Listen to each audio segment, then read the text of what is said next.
rising up. It's never too late to change your luck. So don't let them steal your light. Welcome back, everyone, to another episode of the Legends Never Die podcast.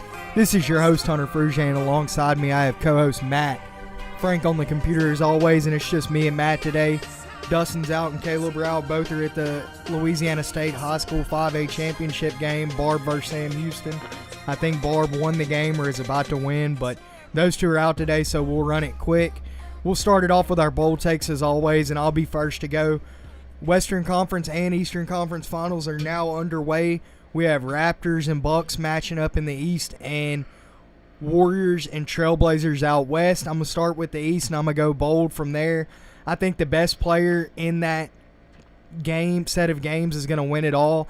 And I think that's Kawhi Leonard. So Toronto wins it in 7 over the Bucks. I think he's more important to his team than Giannis is. I know it's bold, but I really feel that way. He has to show up. Bucks can win without Giannis. Raptors cannot win without Kawhi. So Kawhi's going to have to show up. Still don't know who's going to defend Giannis yet, but I say Raptors in 7. We'll see how it plays out starting tomorrow.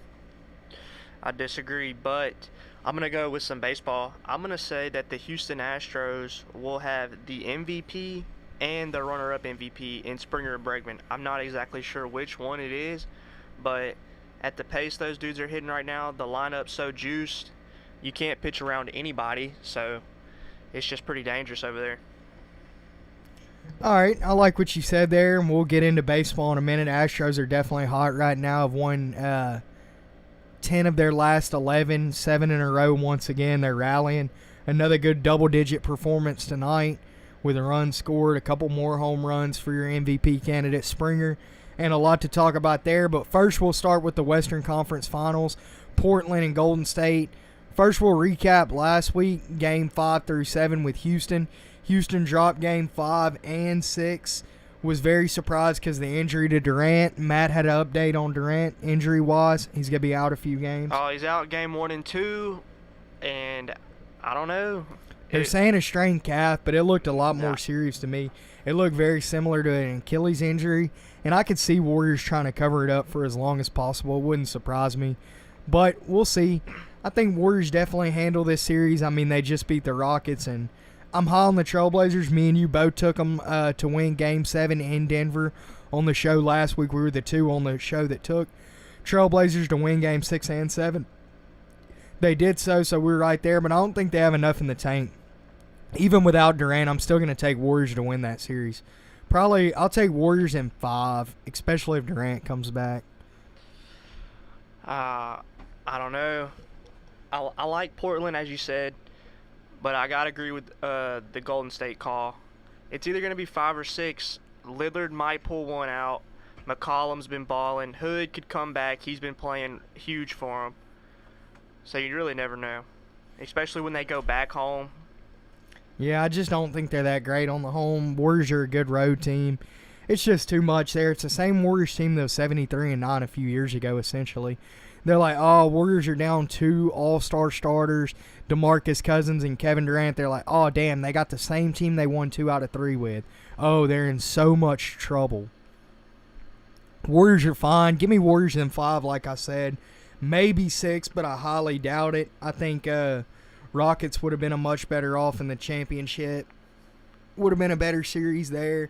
But, yeah, give me the Warriors, obviously. Still disappointed with the Rockets. Tillman Fertitta, owner of the Rockets, said after the game that their time will come where they will beat the Warriors. He believes it'll be next year. If Warriors lose a key piece, they'll definitely be vulnerable enough to lose to the Rockets. And he said he would go out of pocket even to sign a major free agent. Rockets don't have the cap space, but he said he'd be willing to pay out of pocket, go into that luxury tax to sign a big free agent. I don't know who would like to go there, though, honestly. I don't know who would fit there well. Really nobody. They don't need any guards, so no Kemba, no Kyrie. And then any other big name in the middle. Kawhi's not going to go there. No. I highly doubt it. AD, I would love for him to go there, but he's not. And we'll get into that in a minute, some discussion on him. But, Yeah, I don't know what big-time free agent would go to Houston. I'd have to look at the map and see who's still available. Kevin Durant would be ridiculous, but he'd never do it. Jimmy Never in Butler a million could years. possibly go. Oh, that'd be nice. Tobias Harris even though No. he was not clutch at all. So, yeah, we'll get into that other series. So, me and Matt are both going to go Warriors in 5 or 6. I think Warriors are probably going to win the championship again, but like I said, it's all up to Kevin Durant. He makes the world of a difference, whether they're going to beat the Bucks or Raptors or lose to them. I believe he's definitely the factor, the X factor. They don't beat the Bucks or the Raptors without Durant. I'm just saying. I don't know. I say that, but it is the Warriors, like I said. Especially if it's the Raptors. I firmly believe that Kawhi will shut down Steph Curry. And I wonder who has the home court. I guess it'd be Warriors since they won last year. Or is it by the All-Star game now? I don't know how they do it now. I think it's by who won last year. It used to be by the All-Star game, but now the All-Star game's Team LeBron versus Team Curry, stuff like that. So it's not by that anymore, I would imagine. But all right, we'll bust into the second of the series. We'll go out east for the conference finals. We got Drake's Toronto Raptors versus Aaron Rodgers' Milwaukee Bucks. We'll see who prevails in the series, but just based off what I've seen, Milwaukee's 8-1 in the playoffs. They downed Boston easily last week after dropping Game 1. I feel like they can't drop Game 1 to the Raptors, though. It's a must-win Game 1 for Milwaukee at home, and that'll tell a lot of the series, but for whatever reason, I got to ride the Raptors. I'm just going with them this year. I'm all for it. I'm curious to see Kawhi guard Giannis because star player versus star player, he has to guard him. And he can't guard him. There's no way. Kawhi's one of the top 5 defenders in the league. Nobody can really guard Giannis. He could definitely slow him down enough, possibly. That's the claw, son. I think the size, though, man, the size is too much of a difference. Embiid kind of bodied him up on their matchups together. So, I don't know. Giannis is a bigger, quicker, better Joel Embiid. So, it's going to be tough for anyone to guard him, but he also has those nights where he only scores 20 points. So, I think Raptors hold him to a few of those. Marc Gasol may even be able to put the clamp on him a little. Ooh, obviously, speed-wise on the perimeter and stuff, no way. But down low, he may be able to slow him enough. I like the Raptors' chances on this series. I think it's going 7 no matter the winner. I think it's going to go back and forth, and Toronto's going to have to win one game in Milwaukee. I think it'll be one of the first 2, I hope. But we'll see. Hopefully they're not tired from going full out 7 with 76ers. But I don't know. I just like what the Claw did. Game winner, obviously, in Game 7. One of the most clutch playoff shots I've ever seen, if not the most clutch that I've ever seen. I called it live. We were all sitting around watching it. Called game. And it was intense. I like what they did there, and I'm glad Drake didn't show up to ruin the game with his curse. He actually wore 76ers outfit during Game 7. Did you see that? Did he really? He wore 76ers fit, yeah. Oh. Just to curse them, and it actually worked. It worked, didn't it? Hilarious. I can't give you a number of games prediction, but I like the Bucks. I think Giannis has better pieces around him. Chris Middleton, really, that's all you need. Good too, man. George Hill balled out last series for him. He really stepped up. Pat Connaughton. Mirotic. Yeah, he got a lot. Did you even know Pau Gasol played for the Bucks? No. I did not know that. I saw he had a foot injury and he was out the rest of the playoffs. I was like, damn, he played for y'all? That's hilarious. That would have been a good brother versus brother matchup, which is crazy because we also have Steph Curry and Seth Curry matched up, brother versus brother in the other side of the playoffs. First time that's ever happened, and it would have happened twice if Powell would have shared the floor if he wouldn't have been hurt. So not only would we have had brothers playing in the Western Conference, but also Eastern Conference Finals. That would have been pretty intense. That's never been done once, and it would have happened twice. But yeah, so basketball, Matt's, I guess you're going Bucks in 6, 7. We don't know an exact amount of games. I think it goes 7 no matter what. Game 1 and 2 are definitely going to determine a lot. If Raptors can win one of the first 2 games in Milwaukee, I'm going Raptors on the series as a whole, but we'll see how it plays out. MVP of the series is definitely going to be one of the stars. They're both going to have to show out for their teams to win, and we're going to see some good high-scoring games, I feel like. So I'm really looking forward to it. So probably going to be Golden State Raptors. Matt says Golden State and Bucks. We'll see what happens. Game 1 tonight of Golden State and Game 1 tomorrow for Toronto Bucks. All right, guys, we'll slide into the NBA draft lottery. We just actually had it air right before the show started. Big surprises coming out there. Matt, go ahead and tell them who number one pick. Our local New Orleans Pelicans number 1. Who was it? The Timberwolves 2, Knicks 3, Lakers 4?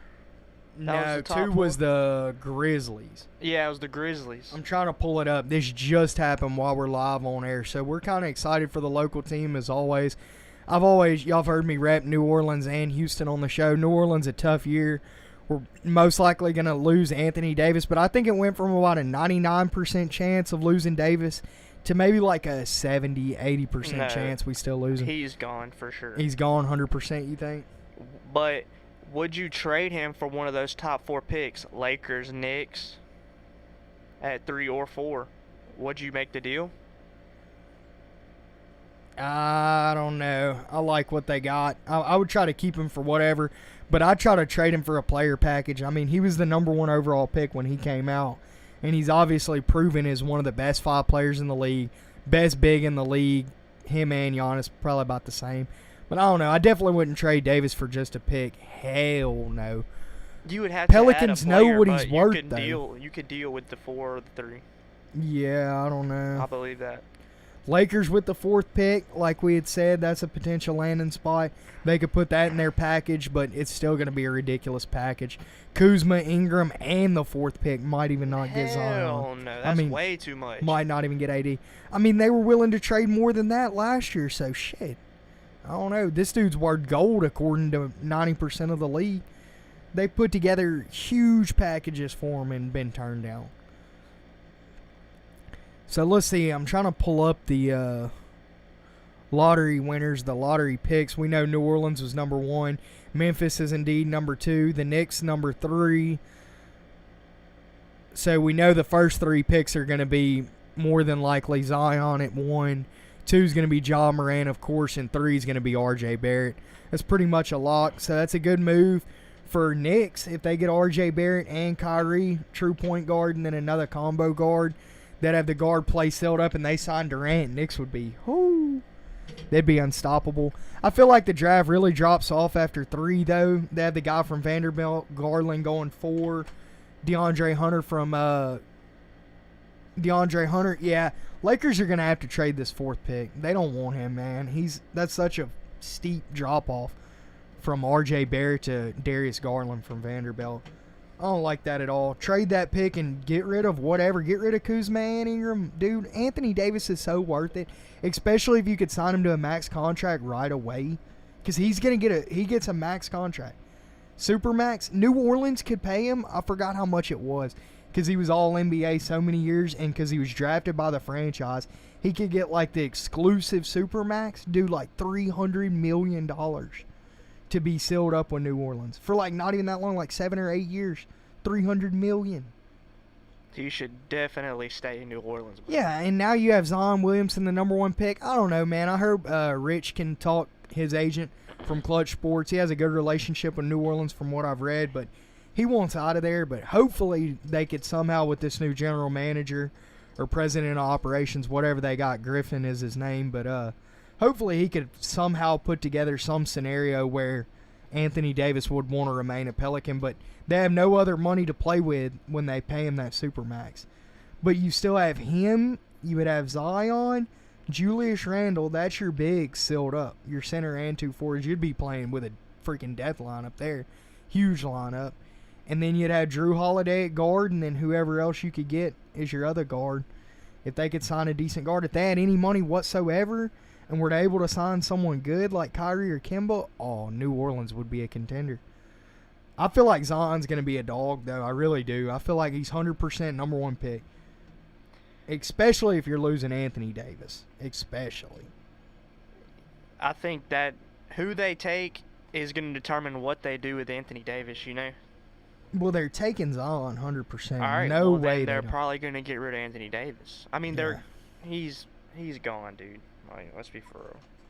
I wonder what New Orleans salary cap's going to be looking like if they do get rid of Davis and they get Zion and Kuzma and Ingram or someone like that, or Zion and they trade the Celtics for whoever, Rozier, Jaylen Brown, and maybe Who else? Who was the Tatum? Get rid of all three of them. Dude, I would be willing to trade anything for Anthony Davis, really. If I'm any team, I'm trading any of my young prospects. I don't care. But yeah, so 2 pick, we got Memphis. They're definitely going to get Ja Morant. RJ Barrett's going to go 3. Lakers will probably trade that 4th pick, and that's really it. It kind of falls off big time. There's other good prospects. Cam Reddish also from Duke. We'll see where he lands. A couple other big names in this year's draft, but it's top heavy. So we'll see what happens out there, and we'll move out of the NBA lottery into MLB. We'll talk a few teams that are hot right now, 3 in particular. We got Astros, who are surging, best record in the league. They're over a 650 win percentage now with the win today over the Tigers. They're 10 of their last 11, 7 in a row. They got 2 guys absolutely smashing the ball. Matt would know a little bit about that. Oh, I would know because I played both of them on the same fantasy team last week. But like I said in my bull take, that lineup's just too good. You can't pitch around anyone in the lineup, and that's their first 5 hitters in their lineup are going to bat over 300. Springer's 300 plus already. Bregman's going to get back above the 300 clip. Correa's right at 300 even. He's going to hit over 300. Brantley's well over 300. And then Altuve's 300 every year guaranteed. You may even see a 6-hole Yelich hit 300 if he starts swinging hot. You have your first 6 guys in your lineup. You got a catcher in Chirinos that's hitting home runs this year. Astros, they just look solid. Even without the pitching they've had in previous years, they look great. And what metric I always look at when it comes down to it is your plus minus. Like your runs scored versus runs allowed. Astros almost have twice as high of a margin than any other team in the league. They're like plus 70 right now. Dude, next closest is like plus 40. Over their last 3 games, they've scored over 30 runs. Solid. They still don't have the most runs per game in the league, though, barely. Texas Rangers, out of all teams, who are last in their division, have the most runs scored in the league. I don't know how that's even possible, but if you look at the slash line, Astros definitely have the better numbers there. And then out in the AL East, we got Red Sox getting hot, former champions from last year. They've surged. Chris Sale tonight. Matt had him in fantasy. They blew the lead for him. They're in extra innings right now. But how many strikeouts did he have? 17 Ks tonight. And still didn't get the dub. And actually got a little run support. He just gave up a late home run to Arenado. And then the bullpen blew it. Like always, Red Sox damn bullpen. Just pay Kimbrel. Do whatever you got to do. Ever since they went and visited Trump at the White House, they've been on fire, dude. Really? Can't blame them, huh? Good luck. That's good luck there. We'll see if Tiger, since Trump gave him the Medal of Freedom last week, we forgot to discuss it on the show. We'll see if Tiger Woods can win the PGA this week. You heard about that stuff going on with Tiger Woods, though, right? Yeah, he owns those restaurants down in Jupiter, Florida, those luxury restaurants, and he's getting sued. He had a bartender leave the bar after work drunk and got in a wreck and died, and they're suing Tiger Woods and his girlfriend, the bar owners. The owners of the restaurant stuff. So that's going to be a huge lawsuit to look out for. That may affect Tiger's play going forward. It wouldn't surprise me. But that sucks, man. And they said the worst thing about it, I was like, Tiger will be off the hook. He's got good attorneys. The guy was drinking leaving his restaurant. But no, supposedly he was drinking with Tiger Woods and the lady at the restaurant and his girlfriend, Tiger Woods' girlfriend. And they tried to destroy evidence already that he was even at work that night or on the shift. All that other stuff. I've kind of looked into it, so look out for a lawsuit there. I hate it for Tiger. Can't catch a break, wins the Masters, and then gets fooked right afterwards. But got off topic there a little bit. But back to Boston, they're hot. They got the new guy, what's his name? Chavis, you were telling me about earlier. He's hitting the ball good. Chavis, Dustin Pedroia's replacement. I know how hurt Hunter is to hear that. I told him earlier I thought he was going to shed a tear that Dustin Pedroia was finally going to get pushed out. One of the all-time great second basemen. Hate to see he only played 10 seasons in about 3 full seasons, but damn would he have been good. He won't make it to the Hall of Fame. Yeah, R.I.P. Pedroia. R.I.P. to that knee and everything else. But yeah, Chavis, he had a bomb today, so they still caught the L in extras. Game just ended. Sad to see Chris Sale strike out 17 batters in a freaking loss. How in the hell is that even possible? He didn't get the loss. He didn't get the loss, but the team got the loss. Yeah. So he'd consider it a loss. And then we'll move into our last team. They've took control of the NL Central out there. We thought Milwaukee was probably going to walk away with the division. Then you have Cardinals, who are also at the top out there. Lots of good teams, but out of nowhere, the Cubs have surged. We knew they would eventually, but they've been on a hot streak. They've also won 8 of their last 10. They're first place out there in the NL Central, like I mentioned. Best record in the NL. They overtook the Dodgers for best record out in the NL, and they've just been on absolute fire. They reinstated a woman beater. What's his name? Addison Russell. Yeah. Sad to see that happen. Surprised they even did that, but whatever. The league's full of them these days. Yeah. The Cubs, dude, they've been in a lot of close games and scrapping, just finding ways to win late in the ball game. We'll see. Rizzo hasn't played in 2 days. Got a little back soreness, so their lineup's been not producing as much. They did today, though. But we'll see. I doubt he goes on the injured list. He'll probably be back by the end of the week for sure. Yeah, and they won today, so that's another series win. They're on fire. But back to the Astros for a minute. What we had mentioned earlier for the bold take, we said we'd get further into it. Matt said back-to-back, or first and runner-up for the AL MVP candidate. I'm assuming you were going with Springer winning it and Bregman Bregman. I got Bregman winning it this year, but Bregman wins. Also Springer. Talk about him for a second. What he's producing. 16 home runs this year.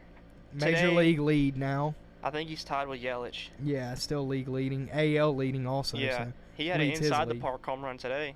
Yeah, that's just strictly hustle. If you ever get an inside the park home run and no errors were involved. Not no middle school inside the park home run where you had 3 errors on your way. Friggin' hit an infield single and get a home run like we're 9 years old again. But yeah, he's on fire. Bregman's on absolute fire. He's got, I think, 13 home runs. He has 7 or 8 home runs this month, and we're only halfway through the month. So really, he's who's really more on fire if you looked at recent trend. But if he stays on that pace, he's got to break his own record of like 13 home runs in a month or something ridiculous. Last June, he was on fire.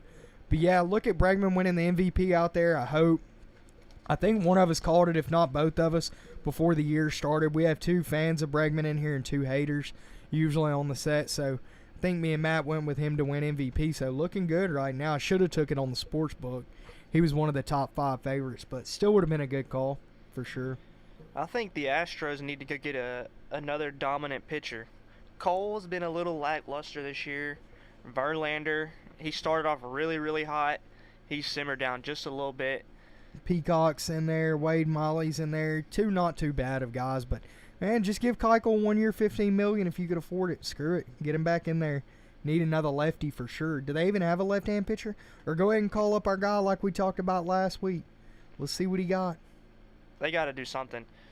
I mean, there's a lot of young pitchers out there that are doing really, really good, so you never know. You don't have to do much, though, when you're putting up 6.5, 7 runs a game. Yeah, really. When your team scored 10 runs a game. And you're 16-4 at home, unbeatable at Minute Maid, 800 win percentage. Absolutely mashing. I swear to God, though, I'd go to the freaking game and they'd lose. I go to a series this year. I'll go to 2 or 3 games, and I bet you they lose both of them at home. They'll win 80% of home games, but I'll be damned. The 2 I go to this year, 3, guarantee you they'll lose. Bet you anything. And I'll bet on them. I'll lose hundreds of dollars while I'm at it. Every time. They never win when I go. Never. Watched them lose to the Red Sox in the American League Championship Series last year. Pissed. Red Sox are my second favorite team, as all the viewers know. But still, I was pissed. Sucked. Second favorite team? Yeah, Astros obviously my favorite. Boy, I got the room full of Astros stuff. Got the Red Sox pillowcases. Got the Astros World Series ring. Astros decked out. I rock Astros gear 90% of the time, boy. That's the squad. That's the only local team, too. But, all right, we'll transition out of baseball. That's a good recap there. Other teams are doing fine. Dodgers are still on pace to end up first in their division and make a playoff run like always. The bats have cooled down for both Yelich and Bellinger. They've only had a couple home runs the last 2 weeks. So it's playing catch-up. League's getting back squared away. And we'll move into the NFL. Not much to talk about here. OTA starting up. getting to see a first glance at these rookies. Kyler Murray signs his deal. You saw 4-year, was it 4-year, $34 million, fully guaranteed. At first I was like, damn, that's a nice contract, but really it's only, what, $9.5 million a year? Yeah, for a number 1 pick, that's kind of cheap. Yeah. Baker Mayfield acted like it was a good contract. I guess his wasn't as good or something, or it wasn't fully guaranteed. But that shows a lot of faith in Kyler Murray. That tops his baseball contract he would have had by a couple million. By far. I think it was $7 million a year, so it topped it a little, a couple million a year. But yeah, I think he's better off of football. We'll see. Maybe we'll see him take the field in baseball one day. I'm sure he'll at least play spring training with the A's or something like Russell Wilson does with the Yankees. But we'll see. I like the contract, though. I like what he's got out there. They also drafted Hakeem Butler. You still got Larry Fitzgerald for one last year. David Johnson, who was the best running back arguably in the league 2 years ago, if he could get back to form. It's a decent offense out there. And, of course, you got Kingsbury, new coach, who's going to be running an air raid. So I like what Arizona got. Definitely not going to be enough to top anybody in that division. But, hey, you never know. You got a lot to look forward to. Your division's the Rams, Seahawks, and 49ers, though, so you're kind of screwed for now, Kyler Murray. And you're going to have people on your ass. Aaron Donald's going to hit you one time, and you're going to wish you played baseball. That's a fact. What other football news we got? We got the quarterback camp out, the quarterback trial out there in Miami for who's going to be the starter. You looked into that? Fitzpatrick and Rosen. Fitzpatrick's probably going to take first team reps as right now. He's taking first team reps, yeah. Rosen, they said he looked terrible today in the first day of camps for quarterbacks, 7-on-7s. He threw an interception in a 7-on-7. I'm like, damn, dude, you really got to suck if you can't even read offense on a 7-on-7 in practice. People ain't even going hard. If Xavier Howard didn't pick you off, then I don't want to hear about it. Speaking of him, Xavier Howard, the highest paid cornerback in the league now. He got a what? Freaking ridiculous. 5 years, $75 million? $60 million guaranteed, I think. Don't know the exact number. That sounds a little high, but oh, it was high. It was stupid high. $15 million a year. So yeah, it was 5 year, $70 million, $60 million guaranteed. So yeah, he got paid out there, but rightfully so. He only played 12 games last year and led the league. League tied for 7, I think, or 9 interceptions, one of the two. But that's way too much money, especially if you're Miami, to put into a cornerback. Come on, y'all need way more than that. Y'all need a damn quarterback. Got Fitzpatrick and Rosen on your depth chart. That's it. You cut Tannehill for them. Come on now. Other NFL news, the only other thing I got is OBJ finally reporting to voluntary OTA, so he's ready to get going with the team, and I like their odds this year. We were looking at the sports book before the show started today. They had Cleveland over-under at 9 games and still a plus to win the division. So I'll probably take both of those bets. After looking at the schedule, I see them going 10-6 or pushing at 9 wins exactly. I definitely think they're going to make a playoff spot because they're going to win that division. So I like what Cleveland got this year. We talk about the offense a lot, but they're going to make a little push. OBJ alone's enough. He'll probably lead the league in touchdowns, I think, receiving over Nuke. I don't know about all that. I called them as soon as I knew they were getting OBJ. I called them winning the division. So and then they had a great draft. I'll stand by that. And then the great draft. So yeah, a lot to look forward to out there for them this year. But really, that's all NFL we've got. So we'll wrap it up there. I'll give a quick UFC recap. We had 237 this week. We had Rose Namajunas and Jessica Adrange. I told y'all watch out for Adrange with the knockout power, taking Rose out. I bet on Rose. I was very upset. First round and a half, Rose outboxed her, outclassed her all the way around the board. And then she tried to go for a Kamar or something choke and got slammed on her head. It happened earlier in the fight, and she was able to get out of it. She held the choke, and nothing happened. Second time she went for that choke and left her body, Jessica Adrange decided she was just going to slam her and put her body weight on her. Slammed her right on her neck, bro. I was worried she broke her neck or something. It was bad. She was knocked out cold, and it took minutes for them to get her off the octagon. It was bad. After the fight, she said she was fine, but this might be the last time you ever see her. After she just defended the championship 3 straight times, won 3 straight title fights, she's going to hang it up probably just because of a neck injury that bad, how close she could have been to breaking her neck. So this shit's serious out here in MMA, but let's not shed tears over spilt milk. Next fight, we had Anderson Silva got KO'd, knocked the fuck out, if I could say that on here. He got freaking blasted in Brazil. I felt bad. The fans were booing. Brazil has the worst UFC fans in the world. If I'm a UFC fighter, I would not fight in Brazil. I would be scared for my life. These fans are like such freaking asses. But anyways, you had Anderson Silva got KO'd. He needs to just hang up the gloves. I really believe that. He hadn't been the same in years since whatever banned substance that he... No, since he quit juicing. Since freaking USADA got into the picture. But anyways, we had that, and then we had Jose Aldo, who was making a shot. He was the number one contender, so probably about to fight Holloway for a third time for the belt. But you had prospect Andrei Volkanovski come in, beat him all 3 rounds. It was a good fight, 30-27 across the board. So Aldo's out of the picture now, and you figured that would set up Volkanovski to fight Holloway for the championship, 100%. But no, UFC being the little shady people they are, gave Frankie Edgar the title shot. They announced it yesterday. So Frankie Edgar will be fighting Max Holloway for the 3rd time. Max Holloway has knocked him out both times. He's coming off a loss to Brian Ortega, and he gets the title shot over Volkanovski, who just destroyed Aldo and destroyed Chad Mendes. And they gave it to Frankie Edgar. I do not understand why in the world they would do that. But that fight's weak sauce compared to 2 other mega fights that they have in the works right now. We finally got an agreement. We finally heard from Diaz. He's going to be fighting Nate Diaz versus Anthony Pettis. That's going to be at UFC 241. I won't believe it until it happens, but there's bad blood there. They've always had beef. They've been around a long time. Nate Diaz chased the belt that Pettis used to have at lightweight. Never got to fight him for the belt, so now this is a little revenge fight. So I can't wait to see it. And then huge fight, the one I'm most excited about, was announced this week, and it's happening right away.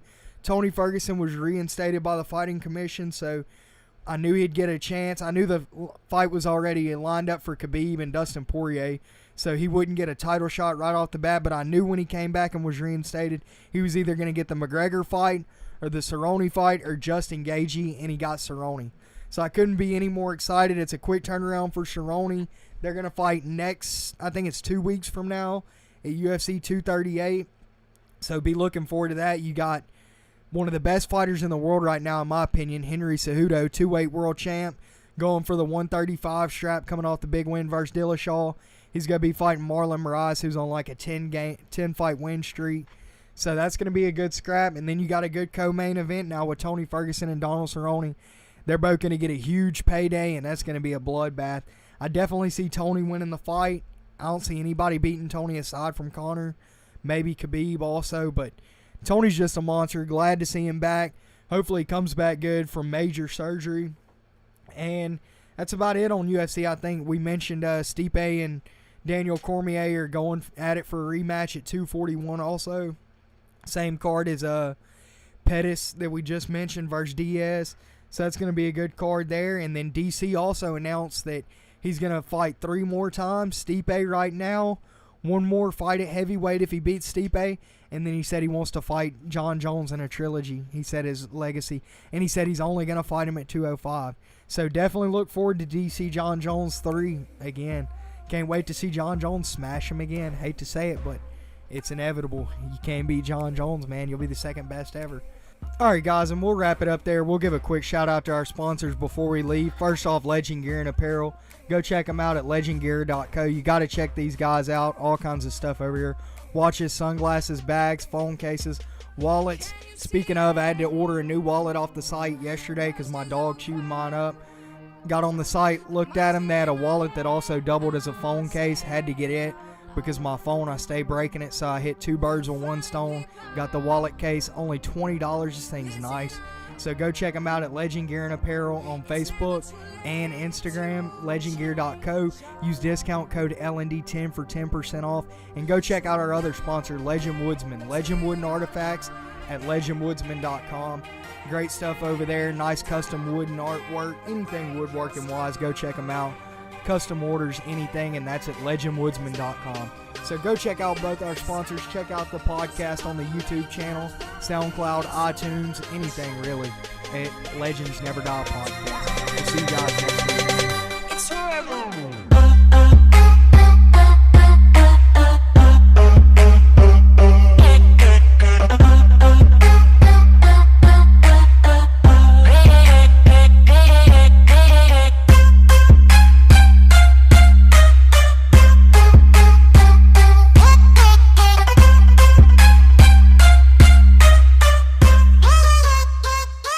Twerk it, baby.